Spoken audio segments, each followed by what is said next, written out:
Hey guys, स्वागत है आपके इस YouTube channel Hind classes student four पे। तो आज हम लोग देखने वाले हैं आप सबके क्लास 10 के बच्चों का। ठीक है, क्लास 10 के बच्चों का हम लोग देखने वाले हैं 3 मार्च को जो आपका एग्ज़ाम होने वाला है। ठीक है, किसका? मैथ का एग्ज़ाम होने वाला है। देख सकते हो मैथमेटिक्स का 2025 का जो एग्ज़ाम होने वाला है उसका हम लोग बहुत ही ज़्यादा ओरिजिनल टाइप का क्वेश्चन देखने वाले हैं। ठीक है, 2025 में इसी तरह का क्वेश्चन छपेगा। ठीक है, मेरे गारंटी है। ठीक है, सभी जो प्रश्न होगा यहीं से आने का आएगा। ठीक है, तो चलिए इस वीडियो को शुरू करते हैं और अपने दोस्तों तक इस वीडियो को शेयर कर देंगे, जिससे आप अपने जो आपका दोस्त है उनको भी इस वीडियो को लाभ मिल सके। ठीक है, और ये इस चैनल पर अगर न्यू है तो चैनल को सब्सक्राइब कर दीजिएगा, इसी तरह का वीडियो आता रहता है। ठीक है, और आपके ये जो फाइनल एग्जाम का टाइम बहुत आपको हेल्प करेगा ये चैनल। ठीक है, चलिए स्टार्ट करते हैं वीडियो को।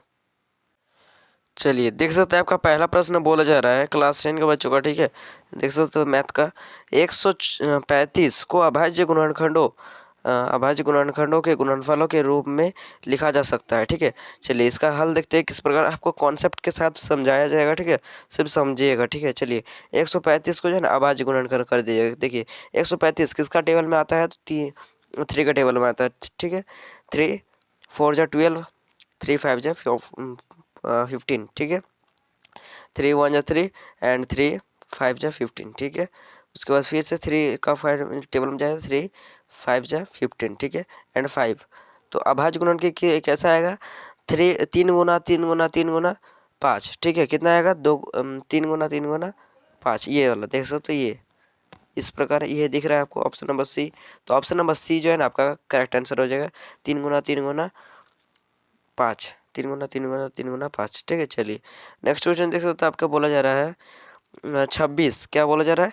26 और 91 का महत्तम समावर्तक HCF है। सॉरी, महत्तम समावर्तक कितना है? 13 है दिया है। तो इसका लघुत्तम समावर्तक होगा। ठीक है, महत्तम मतलब HCF दिया हुआ है। ठीक है, क्या दिया हुआ है? HCF।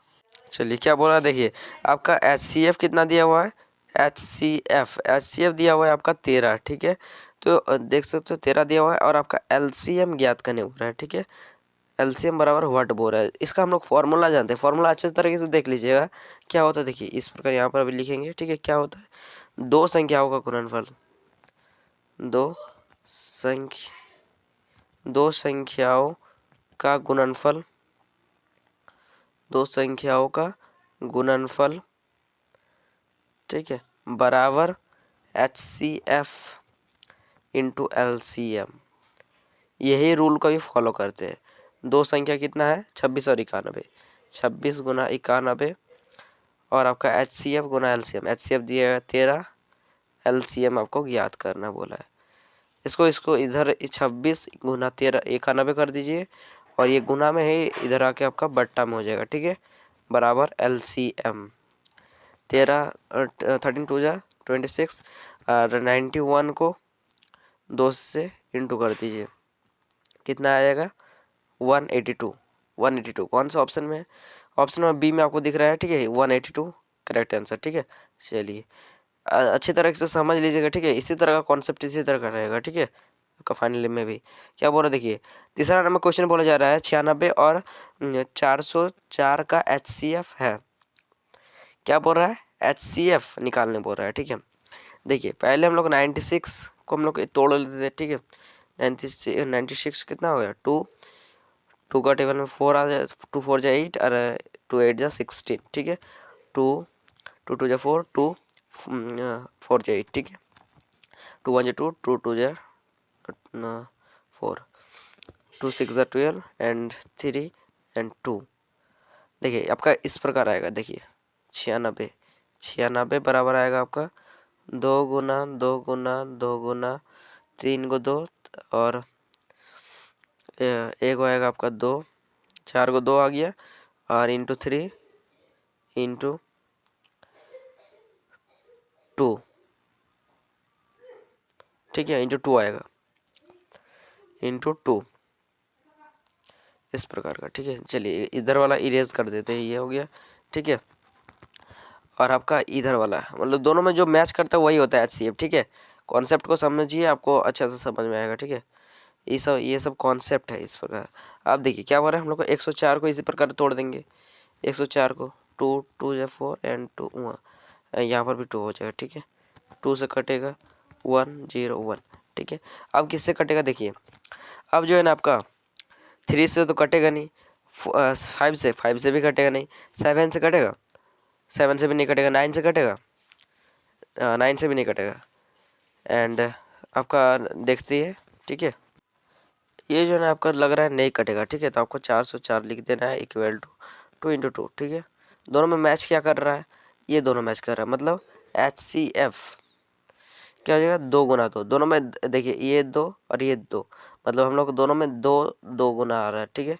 गुना कर देंगे 4, 4 आपका HCF हो जाएगा, और इधर ये हाँ 4 आपका HCF हो जाएगा। Option number 20 the correct answer, ठीक है। चलिए नेक्स्ट क्वेश्चन देख सकते हो, आपका 4 नंबर क्वेश्चन बोला जा रहा है, धनात्मक समपूर्णांक निम्न में से किस रूप का होता है, ठीक है। चलिए देखिए हम लोग इसको किस प्रकार बनाएंगे ना, ये क्यू जो है ना, क्यू क्यू क्यू, ये सभी में क्यू दिख रहा है, तो क्यू का मान हम लोग पहले क्या मान रहे थे, पहले 0 मान लेते हैं, ठीक है। क्यू का मान हम लोग मान लेंगे, यहाँ पर देख सकते हैं क्यू बराबर दे दिए 0, ठीक है। अब इस समीकरण में पुट कर देते हैं 0 + 1। अब इसको कर देंगे तो क्या बनेगा, हम लोग का 1 आएगा, ठीक है। 1 ये सम है नहीं है, ये तो सम नहीं है, तो इसलिए ये क्या होगा आपका रॉन्ग हो जाएगा, ठीक है। चलिए एंड नेक्स्ट देख लेते हैं आपका, ठीक है। सॉरी क्यू बराबर, अब हम लोग ले लेंगे 1, ठीक है। क्यू बराबर कितना ले लेंगे आपका, इधर ले लीजिए आपका 4 × क्यू, क्यू का वैल्यू कितना है 1 ले लिए, सभी में 0 बैठा के देखेंगे तो यहाँ पर भी 1 आ रहा है, ये भी नहीं होगा इसीलिए, ठीक है। अब यहाँ पर आपको बैठा के देखते हैं, ठीक है। तो यहाँ पर 0 पर स्थिर, ये भी नहीं होगा, यहाँ पर कर देंगे तो यहाँ पर 0 आ रहा है, ठीक है। ये 0 तो एक समपूर्णांक है, 0 क्या है समपूर्णांक है, ये हो जाएगा। अब क्यू का वैल्यू एक बार एक बैठा के देखते हैं, ठीक है। 2 × 1, ये भी समपूर्णांक आ रहा है, 2 × 2 ये भी देख रहे हो 4 आ रहा है। सम, ये सभी तो सम संख्या है ना, सम संख्या किसे कहते हैं, सम संख्या जो 2 से पूरा पूरी कट जाता है, ठीक है। सम और विषम समझ में आ रहा है ना। चलिए option number D is the correct answer, ठीक है। समझ में आ रहा है ना, वही बहुत बड़ी बात है। चलिए देखो तो आपका 5वां नंबर क्वेश्चन बोला जा रहा है, नेक्स्ट क्वेश्चन, द्विघात बहुपद शून्यंकों का योग क्या होगा, द्विघात बहुपद के शून्यंकों का योग क्या होगा, ठीक है। चलिए देख लेते हैं इसका आंसर। ये जो है ना आपका 5 नंबर क्वेश्चन आपका रॉन्ग है, ठीक है। इस प्रकार द्विघात समीकरण तो दिया नहीं है, तो कैसे वैल्यू निकलेगा, ठीक है। ये क्वेश्चन आपका उल्टा है, ठीक है। द्विघात समीकरण का योग बोला है, योग बराबर होता है अल्फा प्लस बीटा -b/a, ठीक है। चलिए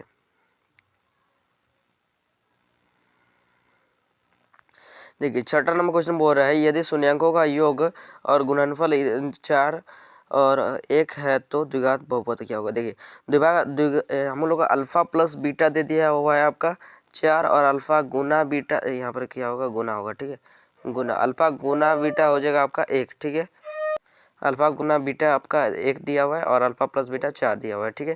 तो द्विघात समीकरण हम लोग जानते हैं x² - alpha plus beta x plus alpha गुना बीटा, ठीक है, ये होता है। चलिए आपको देख देख के वैल्यू बैठाना है, ठीक है। x² हो जाएगा, अल्फा प्लस बीटा कितना दिया हुआ है 4, -4x हो जाएगा, यहाँ पर x गुना हो जाएगा तो 4x हो जाएगा, प्लस आपका अल्फा गुना बीटा कितना दिया हुआ है, अल्फा गुना बीटा वो दिया हुआ है 1, ठीक है। तो ये हो जाएगा आपका द्विघात समीकरण। कौन सा ऑप्शन में दिख रहा है, x² - 4x, x² - 4x + 1, option number C, x² - 4x + 1, x² - 4x + 1, option number C is the correct answer, ठीक है। चलिए समझ गए होंगे। चलिए 7वां नंबर देख लेते क्वेश्चन, ठीक है। देख सकते हो आपका 7वां नंबर क्वेश्चन बोला जा रहा है, क्या बोला जा रहा है, किसी बहुपद px के लिए ग्राफ आकृति में दिया गया है, बहुपद के शून्यंकों की संख्या क्या होगा, शून्यंकों की संख्या मतलब क्या होता है, px का मान आपका बोल रहा है, ठीक है। px मतलब x पर कितना बार काट रहा है, देख सकते हो ये भाई एक बार काटा है तो क्या हो जाएगा, शून्यंकों की संख्या, option number B is the correct answer, 1 हो जाएगा, ठीक है। चलिए अब देख सकते हो नेक्स्ट क्वेश्चन 8 नंबर क्वेश्चन, समीकरण युग्म 2x + 3y + 4 = 0 तथा 6x + 9y + 11 = 0 का ये कैसा हल है बोल रहा है, ठीक है। देखिए हम लोग का क्या होता है, हम लोग का देखिए ये सभी का हम लोग जान लेते हैं, ठीक है। पहले हम लोग देख लेते हैं ये कैसा है, उसके बाद हम लोग ये सभी को बता देंगे फॉर्मूला, ठीक है। चलिए देखिए पहले ये यहाँ पर देखिए, ये जो हम लोग का a1 हो जाएगा, मतलब 2/3 कर सकते हैं हम लोग, a1/a2 होता है ना, तो a1 ये यहाँ पर 2 हो जाएगा, a1 a2 हो जाएगा आपका 6, ठीक है। तो कितना हो जाएगा आपका 1 यहाँ पर 6 हो जाएगा, ठीक है, सॉरी गलती हो जाएगा, हाँ 6, यहाँ पर 1/3 हो जाएगा, ठीक है। नेक्स्ट देखो 3/9, ये भी क्या है 1/3, ठीक है। एंड आपका C1/C2 कितना आएगा 4/11, कटेगा नहीं, ठीक है, 12 होता तो कट जाता, तो कटा नहीं, मतलब हम लोग आया कैसा, इस प्रकार आया a1/a2 बराबर b1/b2 not equal to C1/C2। ये कैसा समीकरण होता है, ये कैसा होता है, ये होता है कोई हल नहीं। क्या होता है, कोई हल नहीं। चलिए इसका देख लेते हैं, आपको कॉन्सेप्ट समझना चाहिए, ठीक है। देखिए आदित्य हल का सूत्र होता है ना, a1/a2 not equal to b1/b2, ठीक है, not equal to b1/b2। And देखिए अनेक हल का सूत्र होता है a1/a2 b1/b2 सब बराबर होता है, ठीक है, b1/b2 बराबर आपको C1/C2 कर देना है, ठीक है।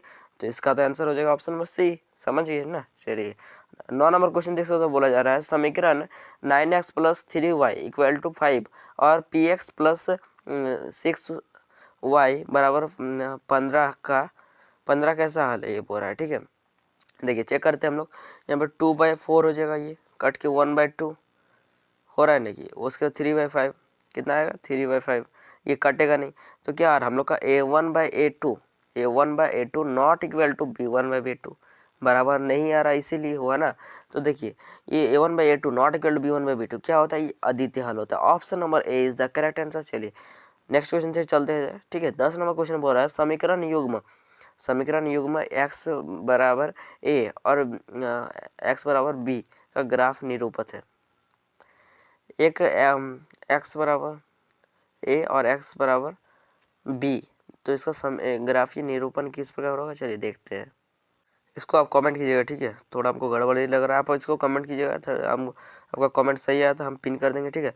और इस वीडियो पे जो है ना आपका सिर्फ 50 लाइक का सिर्फ टारगेट है, ठीक है, इसको पूरा कर दीजिएगा, हम लोग को ठीक अच्छा लगता है, ठीक है। चलिए नेक्स्ट देख सकते हो 11 नंबर बोला जा रहा है, यदि px +